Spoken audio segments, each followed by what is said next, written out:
Yo les geeks, on se retrouve dans une nouvelle vidéo dans un top personnage spécial Casa de Papel. Cette vidéo contient des spoilers de la saison 4 de la Casa de Papel, donc si vous ne l'avez pas vu, fuyez et revenez plus tard.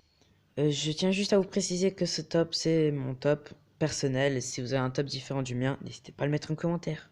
Denver. Je le mets en 5ème position car je trouve qu'il est en train d'avoir un bon développement de personnage, car dans les 2 premières saisons, je trouve que c'était une grosse tête brûlée. Denver a eu un déclic en termes de comportement, il est passé d'un gros bourrin à un gars un peu plus calme et qui réfléchit. Et ça, c'est pour ça que je kiffe beaucoup ce personnage. Et ce déclic est arrivé à la mort de Moscou, qui était très touchante.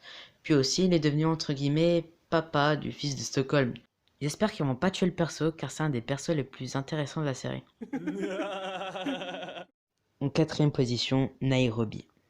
Déjà, juste, on va mettre un truc au clair. Ceux qui disent que Tokyo est un meilleur perso que Nairobi, je vous comprends pas. Tokyo, à côté de Nairobi, c'est... T'es claqué au sol. Claqué? Nairobi est un personnage à fort caractère et on va l'aimer surtout dans les premières saisons, car elle a un impact dans les scènes où elle apparaît parce qu'elle dégage un charisme. Et j'étais très triste quand elle est morte. En 3ème position, Alicia. Beaucoup la détestent, mais je kiffe ce perso car sa motivation est simple. Faire tout ce qui est en son possible même quand ça devient illégal pour faire foirer le plan du professeur. Et il y a cette scène à la fin de la saison 4 quand elle trouve le professeur et il lui sort un échec et mat, fils de pute, avec une arme pointée sur sa tête.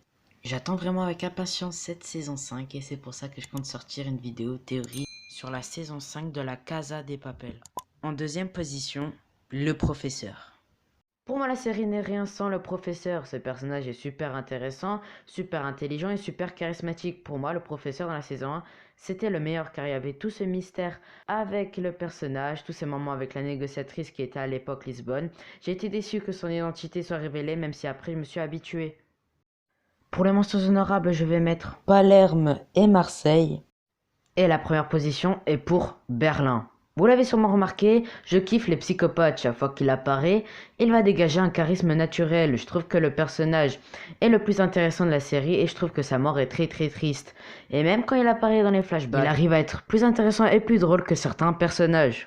Voilà les amis, j'espère que vous avez kiffé cette vidéo. J'ai quand même pris du temps à la tourner. Sinon je vous dis à la prochaine. Ça sert à rien de dire des mots. Moi je fais du bif, bif, bif, bif, bif.